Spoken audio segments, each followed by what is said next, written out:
नमस्कार, बहुत स्वागत है आपका एपीएन पर। आप देख रहे हैं देश की बात और मैं हूं आपके साथ राजश्री। और आज देश की बात में हम बात करेंगे सर्जिकल स्ट्राइक 2 की। भारतीय सेना का पाकिस्तान को एक और मुंहतोड़ जवाब, और दिखाएंगे आपको उसकी तस्वीरें। दिन के उजाले में सेना की इस गोलीबारी से कितना फर्क पड़ेगा भारत और पाकिस्तान को, और पाकिस्तान किस तरह से सख्ते में है इस गोलीबारी के बाद, ये हम आपको बताएंगे। और आखिर क्या है पाक की नापाक हरकतें, ये भी हम आपको दिखाएंगे, जिससे सेना को करना पड़ा है पलटवार। पीएम मोदी की अफ्रीकी देशों से रिश्तों को मजबूत करने की एक कोशिश की भी करेंगे बात, और क्या वजह है कि पीएम मोदी को गुजरात की खास चिंता सता रही है। क्या 20 साल के बाद बीजेपी बना सकेगी गुजरात में सरकार, इसे भी टटोलेंगे। अरसे बाद दलितों की राजनीति करने वाली मायावती उतरी हैं सड़कों पर, लेकिन दलितों के आक्रोश की वजह क्या है और क्यों बढ़ रही है देश में दलितों पर अत्याचार की घटनाएं, और बीजेपी के खिलाफ क्या जा रहा है संदेश, और इन सब के बीच क्यों मायावती पर भी विश्वास नहीं कर पा रहे हैं दलित, इसे हम समझेंगे आप और समझाएंगे आपको। और देखेंगे भ्रष्टाचार मामलों के जरिए विपक्षी एकता को निशाना बनाने का आरोप कितना सही है। राष्ट्रपति चुनाव के लिए टाल दिया गया है राज्यसभा के चुनाव, और क्या है जीत का अंक गणित, ये भी आपको दिखाएंगे।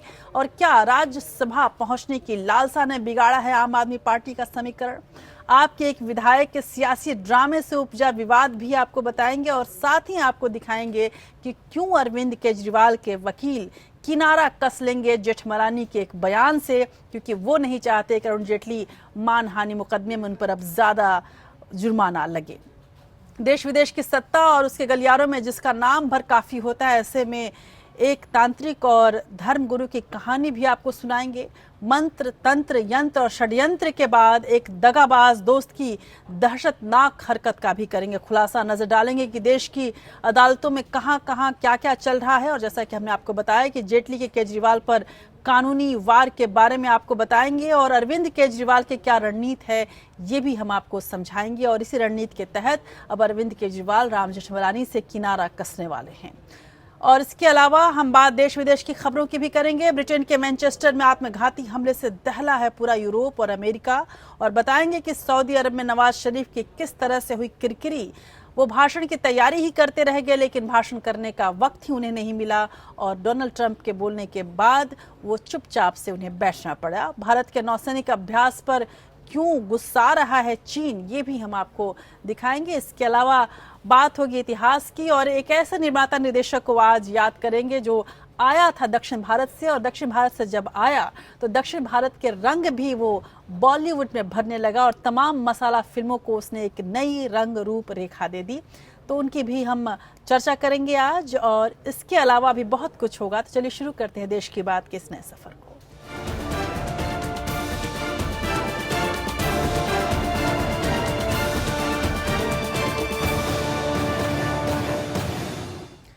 और देश की बात की शुरुआत आज सेना के एक साहसिक कार्य से करते हैं। लाइन ऑफ कंट्रोल के नजदीक आतंकी घुसपैठ को बढ़ावा देने वाले पाकिस्तान को भारत ने आज करारा जवाब दिया है।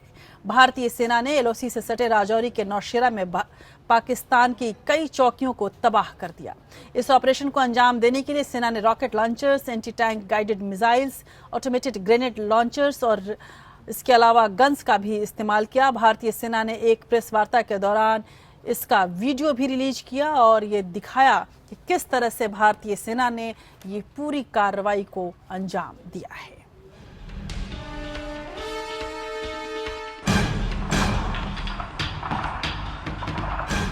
इन तस्वीरों से पाकिस्तान को संभल जाना चाहिए।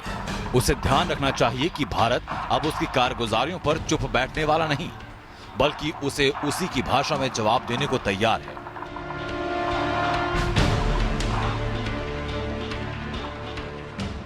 ये तस्वीरें पाकिस्तानी घुसपैठ के खिलाफ भारतीय सेना की कड़ी कार्रवाई की हैं। कश्मीर के नौशेरा इलाके में भारतीय सेना ने पाकिस्तानी पोस्ट को तबाह कर डाला। सेना ने पाकिस्तानी बंकरों की तबाही का वीडियो जारी किया।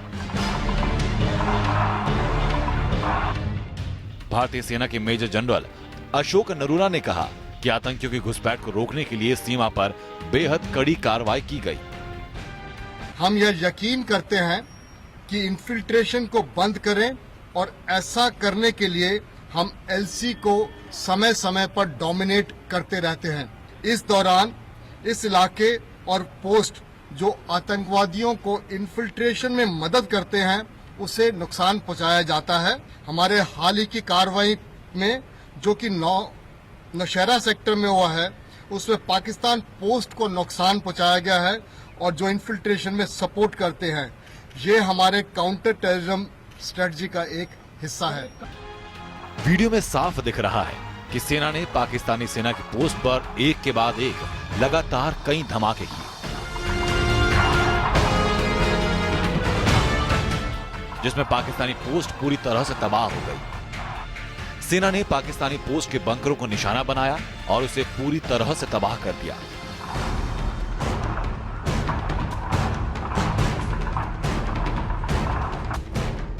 भारतीय सेना ने कहा कि आतंकियों की घुसपैठ को अंजाम देने के लिए पाकिस्तानी सेना भारतीय चौकियों को निशाना बनाकर फायरिंग करती है। इस गोलीबारी में कई बार भारतीय गांवों को भी भारी नुकसान पहुंचता है। लिहाजा भारत को पाकिस्तान को करारा जवाब देना पड़ता है। पाकिस्तानी सेना सशस्त्र आतंकवादियों की मदद करता रहता है और इस दौरान वह हमारे अग्रिम सेना पोस्टों को अपने चौकियों और बंकरों की मदद से एंगेज करता रहता है। कई बार वो ऐसा करते हुए हमारे गांवों को भी नुकसान पहुंचा देते हैं। खबरों के मुताबिक इस जवाबी कार्रवाई में कई पाकिस्तानी सैनिक भी मारे गए। हाल फिलहाल में पहला मौका है जब भारत ने पाकिस्तान में की गई कार्रवाई का वीडियो जारी किया। इससे पहले भारत ने पिछले साल सितंबर में पाकिस्तान में सर्जिकल स्ट्राइक कर पाकिस्तान को सबक सिखाने की कोशिश की थी। यह ऑपरेशन करीब 4 घंटे चला था। यह ऑपरेशन नियंत्रण रेखा के उस पार करीब 2 किलोमीटर भीतर पाकिस्तान के कब्जे वाले कश्मीर में हुआ। इस ऑपरेशन में कई पाकिस्तानी आतंकवादी मारे गए थे। Bureau report, APN. उत्तर भारतीय सेना ने काफी लंबे अंतराल के बाद पाकिस्तान को इस कदर से मुंहतोड़ जवाब दिया है। यूं तो सेना पड़ोसी मुल्क की हर नापाक हरकत का जवाब देती रहती है, लेकिन अब सेना ने तय किया है कि वो गोली का जवाब गोले से देगी। सेना की इस रणनीति को रक्षा विशेषज्ञों से लेकर सियासी दलों तक ने सराहा है। ये बदला उस हरकत का है जिसमें पाकिस्तान सीज फायर का उल्लंघन कर भारतीय गांवों को निशाना बनाता है। ये जवाब पाकिस्तान की उस नापाक और कायराना हरकत का है जिसमें वो आतंकियों की घुसपैठ के लिए भारतीय चौकियों पर फायरिंग करता है। भारत ने नौशहरा में पाकिस्तानी पोस्टों पर जिस कदर भयावह फायरिंग की है उसे देखकर दुश्मन की रूह कांप जाएगी। बहुत ही परेशान थे, कई गांव खाली हो गए, स्कूल बंद हो गए। यदि पाकिस्तान लगातार इस तरह की सीज फायर वायलेशन करता है तो पाकिस्तान को पनिश करने की जरूरत है। जो पाकिस्तान ने फिर वही बर्बरता की थी, हमारे 2 सोल्जर्स की बॉडी को म्यूटिलेट करके गए थे। ये आज उसी प्रॉमिस की, कमिटमेंट की, उस पर अमल किया है भारतीय सेना ने। 20 तारीख की वीडियो है जबकि उन्होंने पाकिस्तान की 2-3 पोस्ट को, जैसा आप देख रहे हैं वीडियो में, बर्बाद किया है, डिस्ट्रॉय किया है। नौशहरा में सेना के इस ऑपरेशन में rocket launcher, anti tank guided missile और ग्रेनेड लॉन्चर्स का इस्तेमाल किया गया। भारत ने पाकिस्तान की कायराना हरकत का मुंहतोड़ जवाब दिया। सियासी हलकों में भी सेना की तारीफ के किस्से सुनाई पड़े। इन्फिल्ट्रेशन को बढ़ावा देते हैं। जो लोग लाइन ऑफ कंट्रोल के माध्यम से, जो लोग बॉर्डर के माध्यम से घुसपैठियों को भेजते हैं, एक बहुत सख्त संदेश भारत के आर्मी ने उन्हें भेजा है। हम ये अपॉर्चुनिटी लेते हैं, ये अवसर लेते हैं भारत की आर्मी को सलाम करने का, और बड़े गर्व के साथ आज हम कह सकते हैं कि पूरे विश्व में भारत की आर्मी ने अपने लिए एक ऐसी पहचान बनाई है जो अद्वितीय है। देश की सेना को सलाम, उनकी बहादुरी और जज्बे को सलाम। जिस प्रकार से नौशेरा सेक्टर में उग्रवादी जो पाकिस्तान धकेल रहा था, उनको रोकते हुए पाकिस्तान की एक पोस्ट को तबाह किया है बहादुरी से। इसके लिए हम देश की सेना को मुबारकबाद देते हैं। अपनी चौकियों के तबाह होने से झुंझलाए पाकिस्तान ने भारतीय सेना के दावे को खारिज किया है। पाकिस्तान ने कहा कि नौशहरा में उसकी चौकियों को ध्वस्त करने का दावा पूरी तरह से झूठा है। हालांकि एक सच ये भी है कि सच बोलना पाकिस्तान की फितरत में है ही नहीं। Bureau report, APN। पर यहाँ एक बात और समझना बेहद ज़रूरी है। आमतौर पर सेना कोई ऑपरेशन करती है तो उसका वीडियो जारी नहीं करती है। शायद ये पहला मौका है जब सेना ने ऑपरेशन करने के बाद वीडियो जारी किया है औपचारिक रूप से, और इसके पीछे इसकी पृष्ठभूमि बेहद आप विवादास्पद कह सकते हैं और दुखी करने लायक भी समझ सकते हैं। आपको याद होगा कि जब सर्जिकल स्ट्राइक करने का दावा सेना ने किया था तो देश से ही तमाम आवाज़ें उठने लगी थी कि सेना का ये दावा गलत है, झूठा है, जिसके बाद तरह तरह के वीडियोस भी सामने आए थे और सेना नहीं चाहती थी कि इस बार भी उसके ऑपरेशन को लेकर कोई भी विवाद पैदा हो। इसलिए सेना ने ये ज़्यादा उचित समझा कि जो ऑपरेशन किया गया उसका वीडियो भी देश के सामने रखा जाए। हालांकि सेना की तरफ से ये पूरी ईमानदारी बरतने की कोशिश है, लेकिन ये हमारे और आपके दिल के अंदर झांकने की भी अब ज़रूरत है कि क्या वाकई हमें हर बात पर सेना से सफाई मांगनी चाहिए?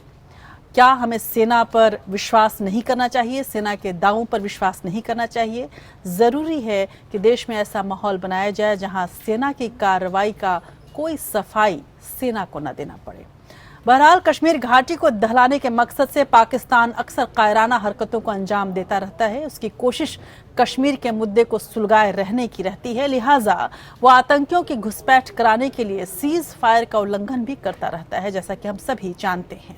और भारतीय सेना से सीधे मुकाबले के दम पाकिस्तान की फौज में कभी दिखी नहीं। इसीलिए वो आतंकियों की मदद से भारत को दहलाने की फिराक में रहता है, जिसे सेना हर संभव कोशिश करके खत्म कर देना चाहती है। पाकिस्तान के खिलाफ सेना की ये सख्त कार्रवाई पिछले कई दिनों का वो बाल है जिसे सेना अब तक दिल में दबाए बैठी थी। उरी में सेना के मुख्यालय पर हमला हो या फिर पठानकोट में एयरफोर्स बेस पर आतंकी हमला, सेना ने धैर्य से काम लिया। अखनूर में सेना कैंप पर आतंकी हमले के बाद भी सेना ने कोई कड़ी कार्रवाई नहीं की। यूं तो सेना हर वक्त दुश्मन को जवाब देने के लिए तैयार थी, लेकिन राजनीतिक बंदिशों के चलते उसके हाथ बंधे रहे। इस साल की शुरुआत में 13 जनवरी को BSF ने सांबा सेक्टर में घुसपैठ की बड़ी कोशिशों को नाकाम किया। एक आतंकी मारा गया, जबकि 5 आतंकी पाकिस्तान वापस भाग गए। 17 जनवरी अनंतनाग में विशेष सुरक्षा बलों के साथ मुठभेड़ में 3 आतंकी मारे गए, जबकि 12 फरवरी को कुलगाम में हुई मुठभेड़ में 4 आतंकी ढेर हुए। 14 फरवरी को उत्तर कश्मीर में 2 बड़े मुठभेड़ों में 4 आतंकी मारे गए, जबकि 4 सैनिक भी शहीद हुए। 3 अप्रैल को श्रीनगर के करीब पंथा चौक पर CRPF के काफिले पर हमले में 1 जवान शहीद हुआ और 5 जवान घायल हो गए। 9 अप्रैल को लोकसभा उपचुनाव में हिंसा के दौरान 8 लोग मारे गए और करीब 200 लोग घायल हुए। दक्षिण कश्मीर में आतंकियों ने कई बैंकों में लूटपाट की और कई लोगों को मौत की घाट उतारा। अभी हाल में ही आतंकियों ने बर्बरता की हदें पार करते हुए सेना के लेफ्टिनेंट उमर फयाज का अपहरण कर उनकी हत्या कर दी। ये सारी घटनाएं महज उदाहरण भर हैं। पिछले कुछ सालों में पाकिस्तानी सेना की मदद से आतंकियों ने कश्मीर घाटी को बर्बाद करने में कोई कसर नहीं छोड़ी है, लेकिन अब सेना ने यह बता दिया है कि अब वो ना तो देशद्रोहियों को बख्शेगी और ना ही उनकी मदद करने वाले उन आकाओं को जो देश के अंदर और बाहर मौजूद हैं। पिछले दिनों शोपियां में सेना ने अब तक का सबसे बड़ा सर्च अभियान चलाकर इसका संकेत भी दे दिया है। सीमा पर पाकिस्तान की कायराना हरकत का जवाब इसी कड़ी का अगला हिस्सा भर है कि अगर पाकिस्तान अब भी नहीं सुधरा तो उसे समझाने के लिए सेना के पास बहुत सारे और रास्ते भी हैं। Bureau report, APN। और अब देश की राजनीति की बात कर लेते हैं। प्रधानमंत्री नरेंद्र मोदी ने गांधीनगर के महात्मा मंदिर सेंटर में अफ्रीकन डेवलपमेंट बैंक की 52वीं सालाना मीटिंग की शुरुआत की है। इस मौके पर PM मोदी ने कहा कि भारत को अफ्रीका के साथ शिक्षा और तकनीक क्षेत्र में अपने रिश्तों को लेकर गर्व है। भारत अफ्रीका में 5वां सबसे बड़ा निवेशक है। पिछले 20 साल में भारत ने अफ्रीका में 3.5 लाख करोड़ रुपए यानी 54 अरब डॉलर का निवेश किया है। और इस बाबत प्रधानमंत्री मोदी ने काफ़ी सारे ट्वीट्स भी किए हैं। हालांकि सेना की कार्रवाई पर अभी तक उनका कोई ट्वीट नहीं आया है सेना को बधाई देते हुए, लेकिन इंडो अफ्रीकन संबंधों को लेकर प्रधानमंत्री ने ट्वीट करके इसकी आशा जताई है कि आने वाले दिनों में भारत और अफ्रीकी देशों के साथ संबंध और गहरे होंगे।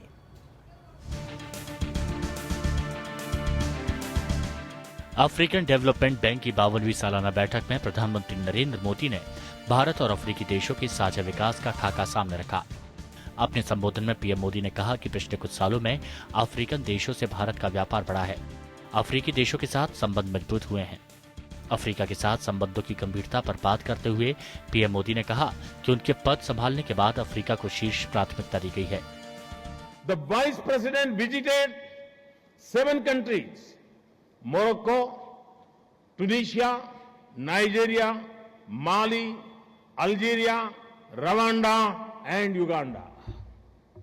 I am proud to say there is no country in Africa that has not been visited by an Indian minister in the last 3 years. PM Modi के अफ्रीकी देशों को साधने के कई मायने हैं। भारत एक उभरती हुई अर्थव्यवस्था है। व्यापार के क्षेत्र में भारत को चीन से कड़ी टक्कर मिल रही है। इसलिए पीएम मोदी का लक्ष्य है कि दक्षिण एशियाई देशों के अलावा अफ्रीका के देश भारत के साथ हों। अफ्रीकन डेवलपमेंट बैंक में 50 से ज्यादा अफ्रीकी देश शामिल हैं। प्रधानमंत्री मोदी ने इस मौके पर कहा कि अफ्रीका के विकास के लिए भारत कंधे से कंधा मिलाकर उसके साथ खड़ा है। India cannot compete with Africa in long distance running. But I can assure you that India will always stand with you, shoulder to shoulder, supporting you in the long and difficult race for a better future. अफ्रीकी देशों में व्यापार के मामले में चीन की काफी दखल है। ज्यादातर देशों के साथ चीन के व्यापारिक संबंध हैं, लेकिन अफ्रीका में चीन के बढ़ते दखल और उसकी विस्तारवादी नीति से अफ्रीकी देशों में डर भी है। और यही कारण है कि भारत अफ्रीकी देशों के साथ अपने ऐतिहासिक संबंधों के आधार पर यहाँ के व्यापार में तेजी से पैर पसार रहा है। अफ्रीका और भारत के बीच व्यापार पिछले 15 साल में कई गुना बढ़ गया है। Bureau report, APM. और प्रधानमंत्री जब गुजरात में हैं तो जाहिर सी बात है ये केवल भारत और अफ्रीकी देशों के संबंधों पर ही चर्चा नहीं कर रहे हैं, उसी पर चिंतन नहीं कर रहे हैं, बल्कि गुजरात में बीजेपी की साख को बचाने की भी चिंता प्रधानमंत्री मोदी को है।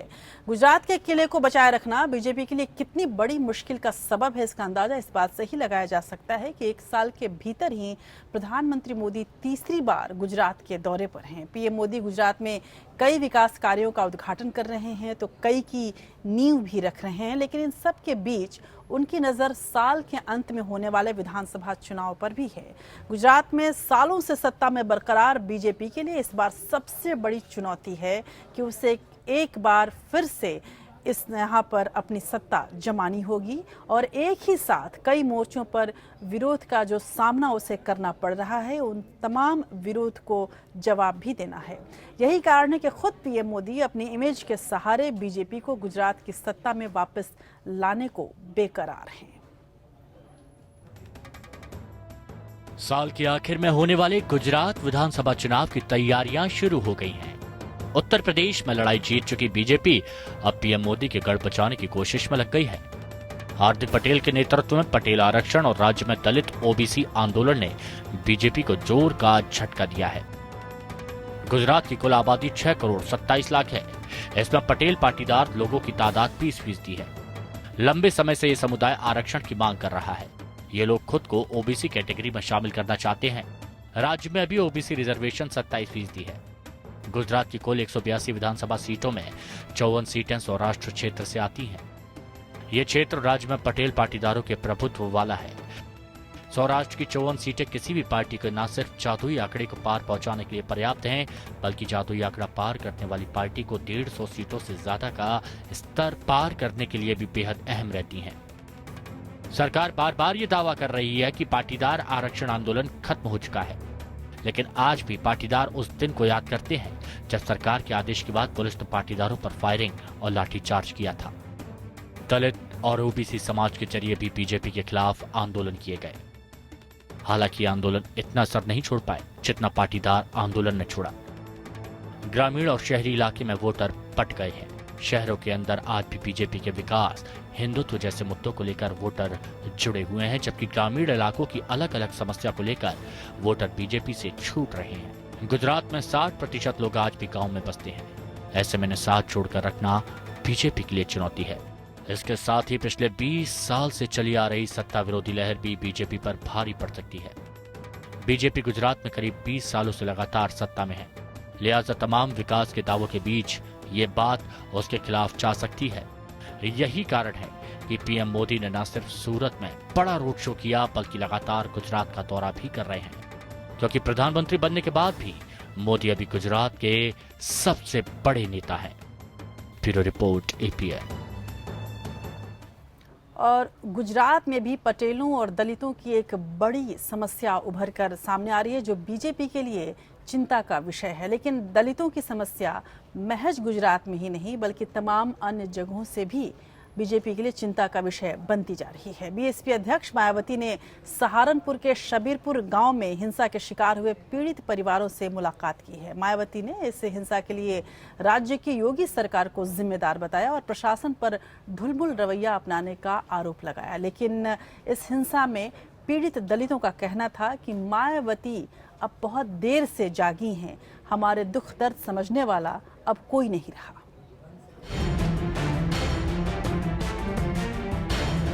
बीएसपी प्रमुख मायावती सहारनपुर के शबीरपुर गांव पहुंची, जहां पिछले दिनों सवर्णों और दलितों के बीच हुई हिंसा के बाद दलित समाज के लोगों के घर जलाए गए थे।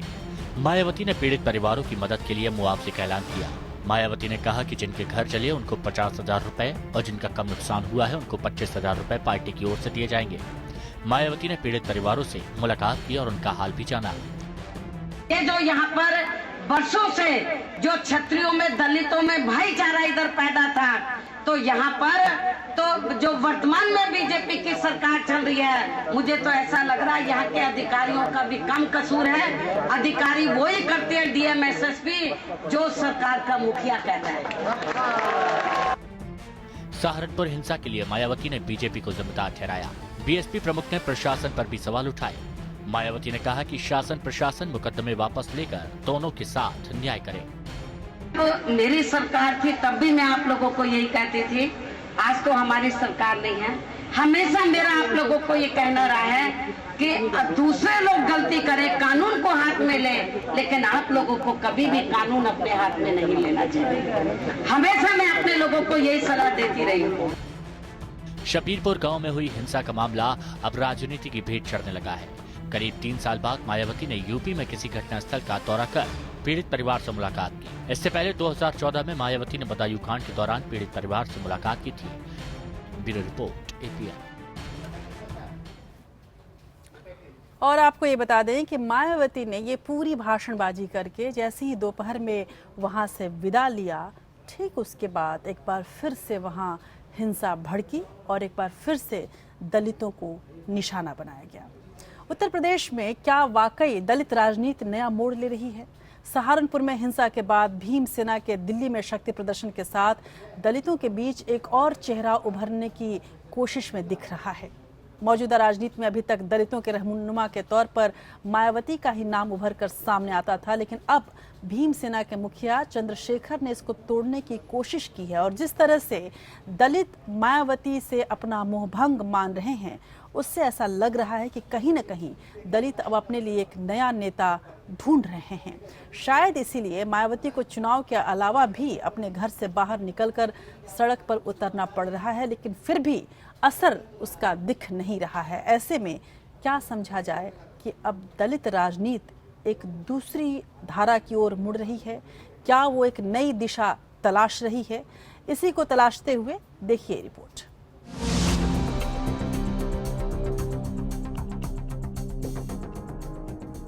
ये नजारा सहारनपुर का है, जब ठाकुर और दलितों के संघर्ष ने उत्तर प्रदेश के सामाजिक ताने बाने में एक नया आयाम जोड़ दिया। इस हिंसा के बाद हालांकि आरोपी भीमसेना के बड़े नेता फरार हैं, लेकिन मुखिया चंद्रशेखर ने बीते रविवार को दिल्ली में जंतर मंतर पर रैली कर अपनी ताकत का एहसास करवा दिया।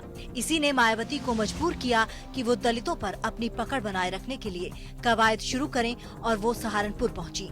सहारनपुर में जिस गाँव में तो काफी दर्दनाक घटना घटी है, पूरे तौर से बीजेपी की सरकार उत्तर प्रदेश में ये जातिवादी सरकार है और जातिवादी सरकार होने की वजह से तो जो दबे कुचले लोग हैं, चाहे वो दलित वर्ग के लोग हैं, चाहे अन्य पिछड़े वर्ग के लोग हैं, उनके साथ ये पक्षपात वाला रवैया हर स्तर पर अपना रही है। 2014 के लोकसभा चुनाव और फिर इसी साल हुए विधानसभा चुनाव में मायावती को मिले वोटों ने साफ कर दिया कि उनका दलित साम्राज्य कहीं न कहीं दरक रहा है। लोकसभा चुनाव में बीएसपी का खाता भी नहीं खुल सका था। यह अलग बात है कि पार्टी को 4.1% वोट मिले थे और 34 लोकसभा सीटों पर वो दूसरे नंबर पर रही थी। ये एक संकेत था, लेकिन माया शायद इसे पढ़ नहीं सकी और इसी साल विधानसभा चुनाव में बीएसपी को वोट तो 22.2% मिले, लेकिन सीटें 19 तक ही सिमट गयी। बीएसपी का दावा रहा कि वो भारत के बहुजन यानी दलित, आदिवासी, पिछड़ों और अल्पसंख्यकों का प्रतिनिधित्व करती है, लेकिन धीरे धीरे पार्टी की छवि दलितों की पार्टी की बनती गई। दलितों में बसपा में जाटवों का वर्चस्व रहा। मायावती खुद जाटव है। दूसरी जातियों के मजबूत नेताओं की मायावती ने जिस तरह अनदेखी की, उसकी वजह से वो पार्टी से दूर चले गए और इसका फायदा भारतीय जनता पार्टी और समाजवादी पार्टी को मिला और दोनों पार्टियां गैर जाटवों को अपने साथ लाने में कामयाब रही। हालांकि मायावती इस पर विश्लेषण को नकारती ही रही है। सहारनपुर जिले के जिस गांव में ये वारदात हुई है, ये केवल जातिवादी और पक्षपात वाले रवैये की वजह से हुई है और इसके लिए तो बीजेपी की सरकार पूर्ण रूप से जिम्मेवार है।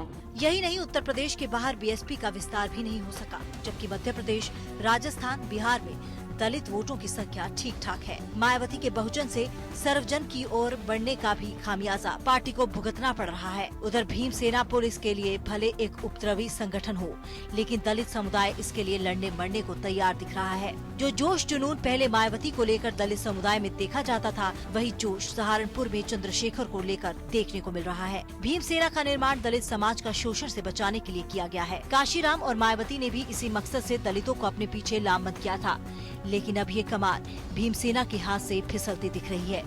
तो क्या अब दलित राजनीति के चेहरे में बदलाव होगा? Bureau report, APN. और आज सुनिए सरकार में भी हम इसी मसले को उठा रहे हैं।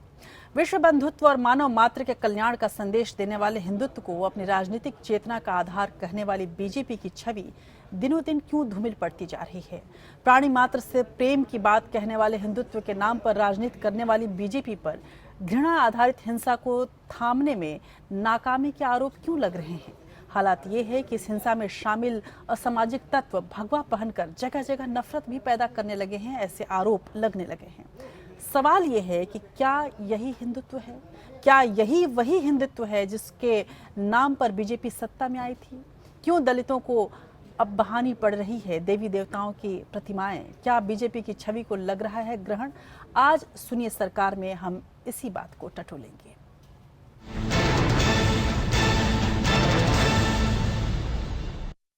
प्रधानमंत्री मोदी की सरकार को 3 साल पूरे होने वाले हैं और इस उपलक्ष्य में पूरे देश में कन्याकुमारी से कश्मीर तक, गुवाहाटी से गुजरात तक हर तरफ उत्सव और जश्न मनाने के कार्यक्रमों की घोषणा हो चुकी है।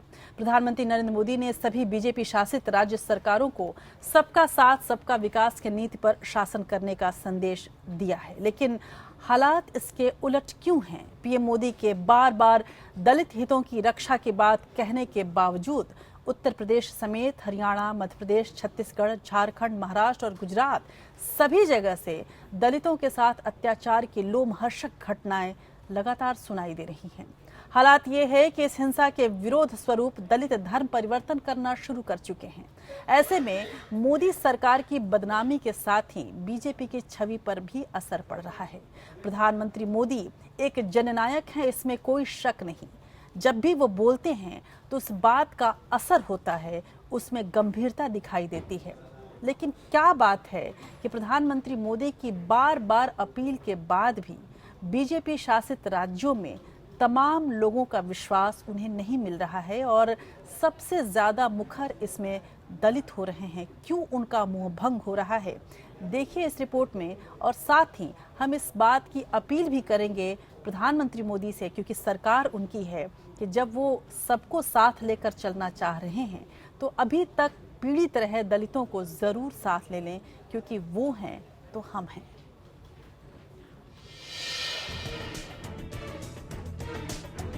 सहारनपुर और संभल में दलितों पर अत्याचार की घटनाओं के बाद पूरे उत्तर प्रदेश में जाति आधारित संघर्ष की खबरें आने लगी हैं। अलीगढ़ में 2000 से ज्यादा दलित परिवारों ने धर्म परिवर्तन करने का फैसला लिया। ये परिवार जहां भैरव बाबा का मंदिर बनाना चाहते हैं, वहां से सवर्णों के घरों की नालियां बहती हैं। लेकिन भैरव को पूजने के बावजूद सवर्णों को दलितों के सामने झुकना बर्दाश्त नहीं। केशवपुर झोपड़ी गांव के हजारों दलितों ने विरोध में हिंदू देवी देवताओं की तस्वीरों को नाले में बहा दिया। ऐसा कर वो ये बताना चाहते थे कि उन्होंने अपने धर्म को अलविदा कह दिया।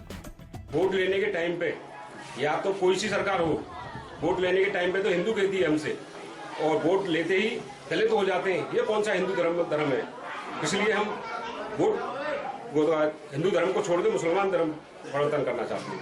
या तो हमें हिंदू धर्म से अपनाएं, हिंदू धर्म में पूरा ही अपनाएं, ये दलित और वो हटाया जाए हमसे, और या फिर हमें मुस्लिम धर्म अपनाएंगे।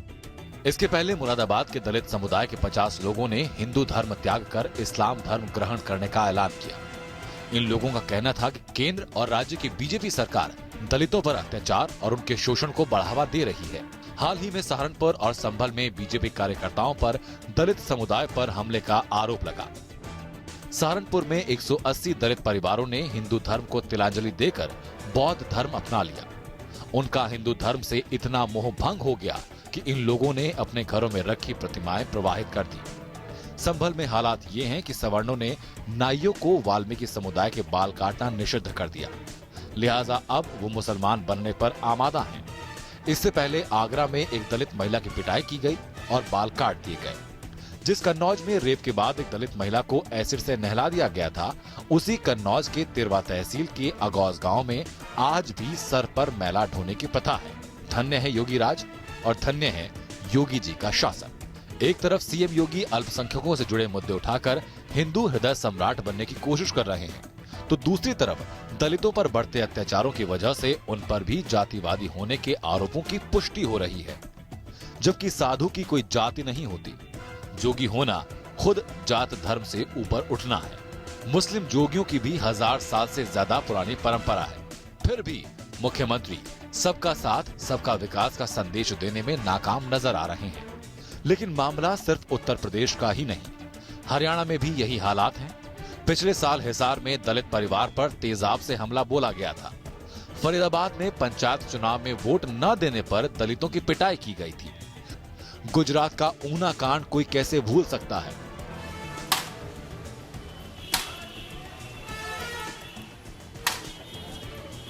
2014 के आम चुनाव में कांग्रेस विरोधी हवा और मोदी के बड़े बड़े दावों से प्रभावित होकर दलित समाज ने भी बढ़ चढ़कर बीजेपी को समर्थन दिया था। इसी से उत्साहित होकर आरएसएस के मार्गदर्शन में बीजेपी ने प्लानिंग की, दलितों को जोड़ने की मुहिम शुरू की। दलितों ने उत्तर प्रदेश, उत्तराखंड में भी बीजेपी का उन्मुक्त हृदय से साथ दिया। संघ प्रमुख मोहन भागवत ने भी आरक्षण का खुला समर्थन किया और हिंदुत्ववादियों ने डॉक्टर अंबेडकर को सार्वजनिक मंचों पर अपना आदर्श पुरुष बताना भी शुरू कर दिया। संघ के मुखपत्र 5 जन्य ने अंबेडकर के विचारों पर 100 पन्नों का विशेषांक भी निकाला। लेकिन अब दलितों को भरोसा हो चला है कि बीजेपी और संघ मनुवादी मानसिकता कभी छोड़ नहीं सकते और साजिशन उन्हें गुमराह किया जा रहा है। सवाल ये है कि क्या सवर्णवाद और अवर्णों का दमन ही हिंदुत्व है, या सबका साथ सबका विकास दलित और मुसलमान के बगैर संभव है? क्या बीजेपी की कथनी और करनी में फर्क है? क्या आरएसएस के कई मुखौटे हैं? क्या पीएम के शब्दों और उनके अर्थ में फर्क है? ऐसे में घृणा आधारित हिंसा की बड़ी घटनाओं से दुनिया भर में बदनामी बढ़ रही है। घृणा कभी भी हिंदुत्व नहीं हो सकती और न ही सबका साथ सबका विकास में इसकी कोई जगह है। इसलिए सरकार आपको अपने फैसलों और एक्शन से साबित करना होगा कि आप राज धर्म का पालन कर रहे हैं और आपके यहाँ शेर और बकरी एक ही घाट का पानी पीते हैं। वरना वो दिन दूर नहीं कि जनता आपकी प्रतिमाओं को भी इसी तरह प्रवाहित कर देगी। अंशुमन त्रिपाठी, एपीएन।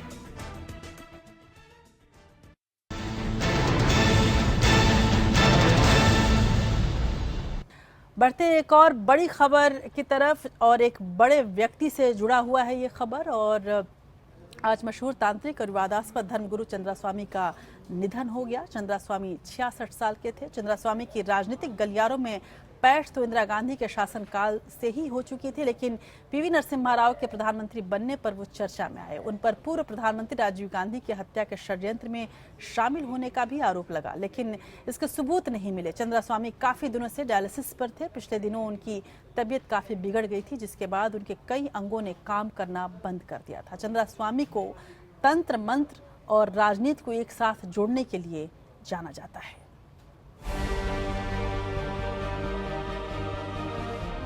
एक विशालकाय व्यक्तित्व, बड़ी बड़ी अंदर तक भेदती आंखें, माथे पर तांत्रिकों की तीसरी आंख सा टीका और रहस्यमय व्यक्तित्व चंद्रास्वामी की विशेषता थी। दिल्ली के कुतुब एनक्लेव में चंद्रास्वामी का आश्रम कभी अपने आप में पावर सेंटर रहा है। इंदिरा गांधी ने उनको आश्रम की जमीन दी थी। नटवर सिंह मानते हैं कि मार्गरेट थिएटर समेत कई अंतर्राष्ट्रीय हस्तियों से उन्होंने खुद मिलवाया था। थिएटर के ब्रिटेन की पीएम बनने की भविष्यवाणी उन्होंने 4-5 साल पहले कर दी थी, जब से वो स्वामी की शिष्या बन गई थी। अमेरिका के पूर्व राष्ट्रपति रोनाल्ड रीगन की पत्नी Nancy Reagan, Hollywood star Elizabeth Taylor, Brunei के सुल्तान को भी चंद्रास्वामी का करीबी बताया जाता था। वहीं सऊदी अरब का कुख्यात हथियार माफिया अदनान खशोगी भी उनका चेला था। चंद्रास्वामी के आश्रम पर इनकम टैक्स का छापा पड़ा था, जिसमें मशहूर हथियार तस्कर अदनान खशोगी को $11 मिलियन की भारी भरकम रकम अदायगी के सबूत मिले थे। वो सत्ता के गलियारों में फंसे काम चुटकी बजाते ही कर देते थे। फेरा का आधा दर्जन से ज्यादा मामले चंद्रास्वामी के खिलाफ चल रहे थे। बहुत से नेताओं के राजनीतिक गुरु रहे चंद्रास्वामी के एक भक्त पूर्व प्रधानमंत्री नरसिम्हा राव भी थे। लंदन के कारोबारी लक्खू भाई पाठक ने तो यहाँ तक आरोप लगाया कि चंद्रास्वामी राजीव गांधी हत्याकांड के षड्यंत्र में शामिल थे। आरोप तो यहाँ तक लगाया जाता है कि अपने शिष्य नरसिम्हा राव को पीएम बनवाने के लिए चंद्रास्वामी मंत्र, यंत्र, तंत्र और षड्यंत्र का सहारा लिया करते थे। उनके इसी शिष्य से $1 लाख की धोखाधड़ी के मामले में 1996 में उनको जेल भी जाना पड़ा। उनके ऊपर विदेशी मुद्रा उल्लंघन यानी फेमा के कई मामले भी चले। फॉरेन एक्सचेंज से जुड़े कई वित्तीय मामलों में सुप्रीम कोर्ट ने उन पर पेनल्टी भी लगाई थी। देश की राजनीति में अपने संपर्क और शक्तियों के इस्तेमाल के लिए चंद्रास्वामी का नाम याद किया जाएगा। Bureau report, APN। और चंद्रास्वामी की इस खबर के बाद बढ़ते हैं दूसरी खबर की ओर। 8,000 करोड़ के मनी लॉन्ड्रिंग केस में चार्टर्ड अकाउंटेंट राजेश अग्रवाल को प्रवर्तन निदेशालय ने गिरफ्तार किया है। इस मामले में शेल कंपनियों के कारोबारी वीरेंद्र जैन और सुरेंद्र कुमार जैन की पहले ही गिरफ्तारी हो चुकी है। बताया जा रहा है कि ये लोग बड़े बड़े राजनेताओं का काला धन सफेद करने का काम किया करते थे। फिलहाल इस मामले को लालू यादव की बेटी मीसा भारती को दिल्ली के बिजवासन में करीब 1.5 करोड़ का फार्म हाउस की खरीद फरोख्त से जोड़कर दिखाने की कोशिश बिहार बीजेपी कर रही है। लालू यादव के सितारे इन दिनों गर्दिश में हैं। एक तरफ वो विपक्ष को एकजुट करने के लिए पटना में रैली करने की तैयारी कर रहे हैं, तो दूसरी तरफ उनके परिवार पर जांच एजेंसियां उनकी घेराबंदी करने में जुटी हुई हैं। जब सीए राजेश अग्रवाल की गिरफ्तारी को भी मीसा भारती से जुड़ा हुआ बताया जा रहा है, वहीं इससे पहले कारोबारी जैन बंधुओं को गिरफ्तार किया गया था। जैन बंधुओं पर फर्जी कंपनियां बनाकर मनी लॉन्ड्रिंग करने का आरोप है। पिछले हफ्ते उनके खिलाफ दिल्ली की स्पेशल कोर्ट में चार्जशीट दाखिल की जा चुकी है। हालांकि ये साफ नहीं है कि ये चार्टर्ड अकाउंटेंट और कारोबारी किस किस नेता से जुड़े हुए थे। विपक्ष का मानना है कि बीजेपी सरकार लालू यादव की विपक्षी एकता की कोशिशों की वजह से उनके परिवार को निशाना बना रही है। इस मामले में जनता दल यूनाइटेड भी लालू यादव के साथ मजबूती से खड़ा दिखाई दे रहा है। हाँ नहीं, इसमें तो कोई तथ्य नहीं कह रहे। अपोजिशन के जितने भी लोग हैं उनके खिलाफ आज नहीं तो कल रोज कोई ना कोई दिन रहता है जब कार्रवाई होती है।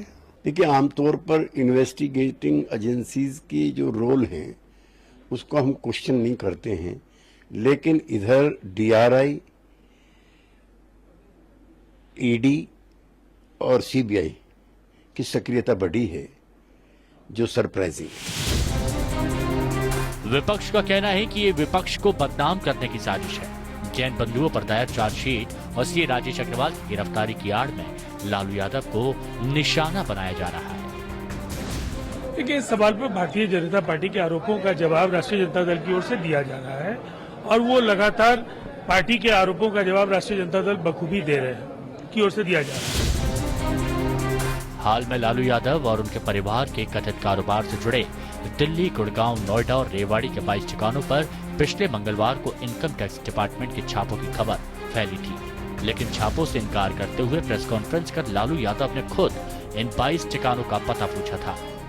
प्रवर्तन निदेशालय का आरोप है कि जैन बंधु कमीशन लेकर नेताओं और उनके परिवार वालों के काले धन को शेल कंपनियों के जरिए सफेद करने का काम करते रहे हैं और वो कई नेता और कंपनियों के साथ जुड़े हैं, लेकिन बीजेपी इस कार्रवाई को सिर्फ लालू से जोड़कर देख रही है।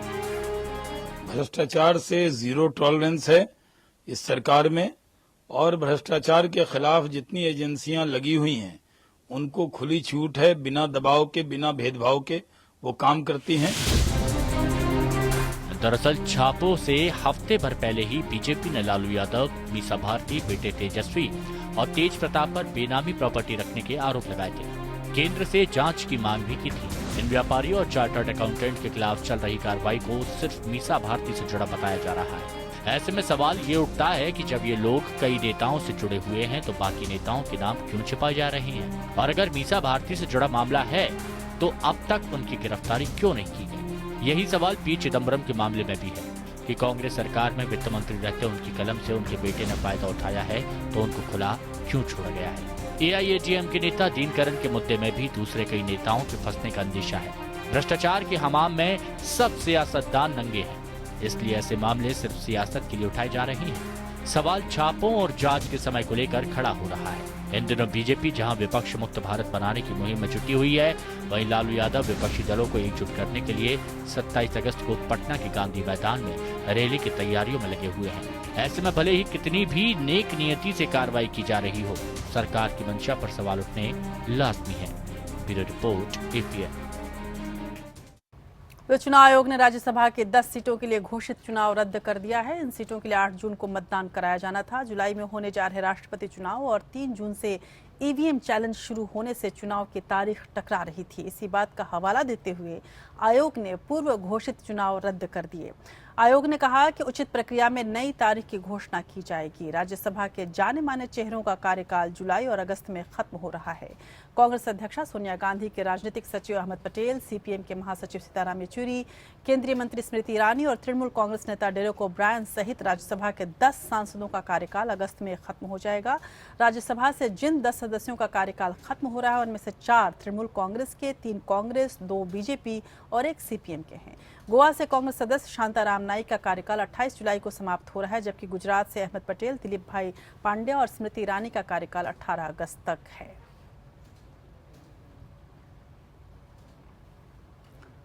और कुछ और बड़ी खबरों के लिए देखते हैं नेशनल टॉप 5 खबरें।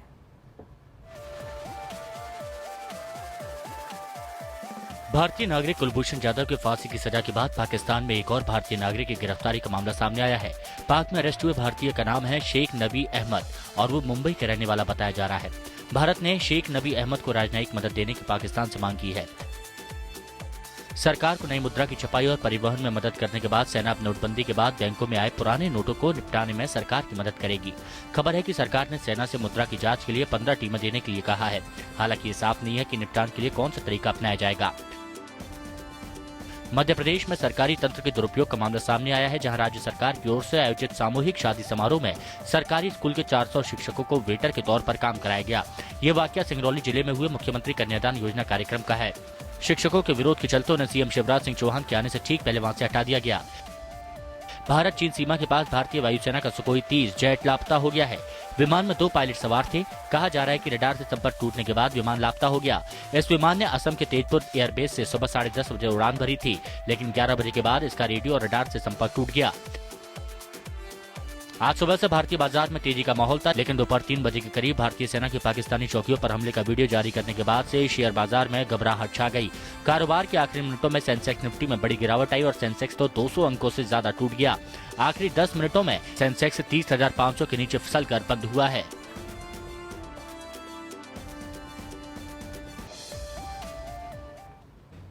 और अब एक खबर लेते हैं दिल्ली से, जो आपसे जुड़ी हुई है। दिल्ली के चांदनी चौक के कटरा धुलिया बाजार में देर रात लगी आग को बुझाते वक्त फायर ब्रिगेड कर्मचारियों को एक नई मुसीबत से जूझना पड़ा। दरअसल आम आदमी पार्टी के स्थानीय विधायक अलका लांबा खुद फायर ब्रिगेड के क्रेन पर चढ़ गईं और वो क्रेन हवा में अटक गई। व्यापारियों की चीख पुकार के बीच फायर ब्रिगेड की आग बुझाने से ज्यादा मशक्कत अलका लांबा को नीचे उतारने के लिए करनी पड़ी। अलका लांबा की सफाई है कि लोगों का गुस्सा देख दमकल कर्मचारियों ने खुद उनसे क्रेन पर चढ़कर जनता को शांत करने के लिए कहा। लेकिन ये जो आप तस्वीरें देख रहे हैं, इसमें लगातार व्यापारी हैं वो गुस्सा इस बात पर रहे हैं कि अलका लांबा इस तमाशे को क्यों कर रही हैं। उधर अलका को इस कोशिश से लेने के देने पड़ गए, वो घंटे भर नीचे उतरने की हिम्मत नहीं जुटा पाई। वहीं दमकल विभाग का कहना है कि जिस लिफ्ट वाली फायर ब्रिगेड में अलका चढ़ी थी वो बेहद संवेदनशील होती है और उसका हाइड्रोलिक सेंसर जरा सा तार या पतंग के मांझे से भी खराब हो जाता है। शायद इसी वजह से लिफ्ट हवा में रुक गई। बहरहाल फायर ब्रिगेड की गाड़ी बुलाकर उसमें बिठाकर भारी पुलिस बल की मौजूदगी में उन्हें वहां से बाहर निकालना पड़ा। और नेताओं के तमाशे, जाहिर सी बात है कि मीडिया का अटेंशन अपनी ओर खींचने के लिए ज्यादा होता है और ऐसे तमाम कार्रवाइयों से जरूर बचना चाहिए। लेकिन अलका लांबा जो आमतौर पर ये माना जाता है कि वो किसी भी तरह से मीडिया का अटेंशन अपनी ओर खींचना चाहती हैं, हेडलाइन बनाना चाहती हैं, इस कोशिश में इस बार भी थी, लेकिन इस बार उनको मुंह की खानी पड़ी। दिल्ली की एक और बड़ी खबर की बात करते हैं और ये बात दिल्ली से ही नहीं जुड़ी बल्कि इसके तार उत्तर प्रदेश से भी जुड़े हुए हैं। और ये फरेब की कहानी है, विश्वासघात की कहानी है, दोस्ती के नाम पर दगा देने की कहानी है, एक भरोसे के कत्ल की कहानी है। जिसने भी ये खबर सुना उसे दोस्ती पर से भरोसा टूट गया। कसमें वादे प्यार वफा सब बातें हैं बातों का। जी हाँ, जब लालच बेईमानी इंसान पर हावी हो जाती है तो वो इंसान नहीं हैवान बन जाता है और हैवानियत में वो दोस्त हो या दुश्मन किसी का ख्याल नहीं रखता है। आज हम आपको बताते हैं एक दगाबाज दोस्त की दास्तान जिसने विश्वासघात कर पूरे खानदान का खात्मा कर दिया, अपने दोस्त और उसके परिवार को फरेब के जाल में फंसाकर भरोसे का कत्ल कर दिया। बीएसपी नेता चौधरी मुनव्वर ने कभी नहीं सोचा था कि उसका दोस्त दगाबाज निकलेगा। उसने कभी भी नहीं सोचा था कि एक दिन उसका दोस्त ही उसके पूरे परिवार को खत्म कर देगा। उसने कभी नहीं सोचा था कि उसका दोस्त आस्तीन का सांप निकलेगा जो भरोसे का कत्ल करेगा। जी हाँ, इतने संगीन आरोप लगे हैं मुनव्वर के अजीज और भरोसेमंद दोस्त शाहिद और बंटी पर। अगर बंटी पुलिस की गिरफ्त में नहीं आता तो ये पता नहीं लगता कि मुनव्वर और उसके परिवार को मौत की घाट उतारने वाला कौन है। पुलिस के सामने बंटी ने खुद कबूल किया कि इस दिल दहला देने वाली वारदात को उसने अंजाम दिया। कारण तो आपको पता ही है, जो हमारे उत्तम नगर में मुनव्वर हसन का जो मर्डर हुआ था, तो तफ्तीश के दौरान हमें पता लगा कि उसकी फैमिली मिसिंग है और जो सस्पेक्ट था उसको इंटरोगेट किया तो पता लगा कि उसकी फैमिली को भी इन्होंने लगभग 1 महीना पहले मार दिया था। चलिए अब दूसरी खबर की ओर बढ़ते हैं। दिल्ली हाईकोर्ट ने मंगलवार को अरुण जेटली की तरफ से किए गए 10 करोड़ के मानहानि के एक और केस में अरविंद केजरीवाल को नोटिस जारी किया है।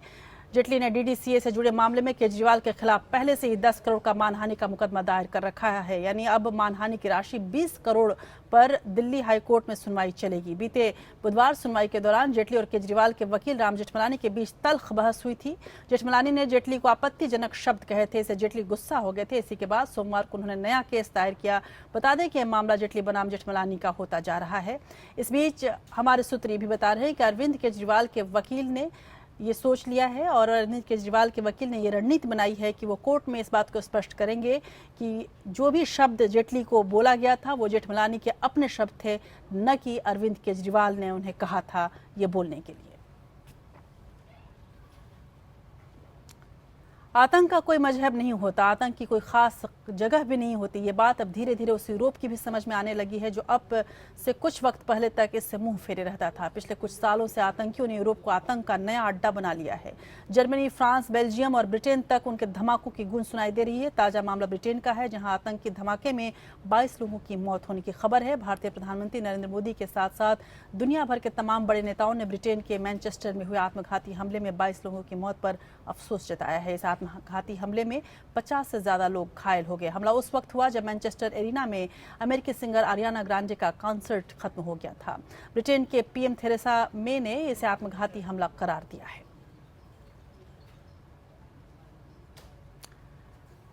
50 से भी ज्यादा मुस्लिम देशों के सामने पाकिस्तानी प्रधानमंत्री नवाज शरीफ के लिए बड़ी शर्मनाक स्थिति पैदा हुई।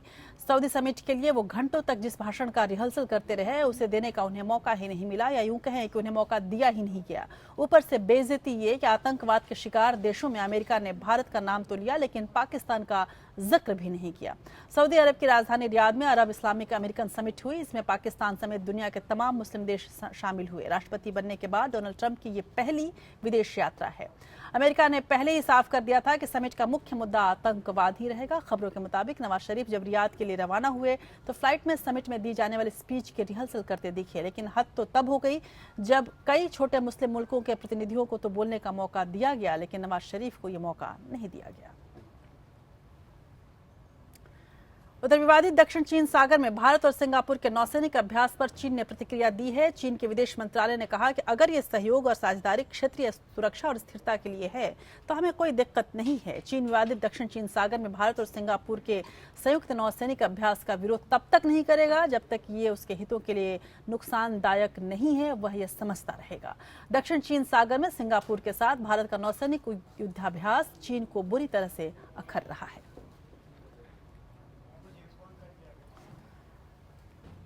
और अब बात आज के इतिहास की।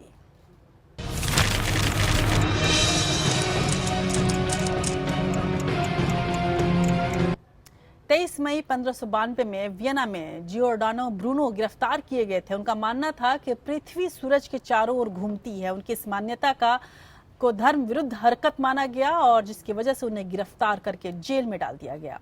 23 मई 1915 में प्रथम विश्व युद्ध में इटली ने ऑस्ट्रिया, हंगरी और जर्मनी के खिलाफ युद्ध की घोषणा हुई थी और 23 मई 1984 में बछेंद्री पाल दुनिया की सबसे ऊंची चोटी एवरेस्ट को फतह करने वाली पहली भारतीय महिला बनी थी और 23 मई 2008 में भारत ने सतह से सतह पर मार करने वाली मिसाइल पृथ्वी 2 का सफलतापूर्वक परीक्षण किया था। और हिंदी फिल्मों में मसाला फिल्मों को एक नया लुक, एक नया तेवर देने वाले तेलुगु और हिंदी सिनेमा के मशहूर पटकथा लेखक निर्देशक के राघवेंद्र राव का जन्मदिन है। रोमांस, कॉमेडी, मेलोड्रामा और एक्शन यानी फिल्म के हर विधा में राघवेंद्र राव की कोई सानी नहीं है। के राघवेंद्र राव कोरियोग्राफी में भी महारत हासिल कर चुके हैं। उनकी फिल्मों में सौंदर्य है, सादगी है और साथ ही तड़क भड़क भी एक साथ देखने को मिलती है। के राघवेंद्र राव की कुछ खूबसूरत भारतीय फिल्मों के साथ आपको हम छोड़ जाते हैं। आज देश की बात में बस इतना ही। मुझे दीजिए इजाजत। नमस्कार।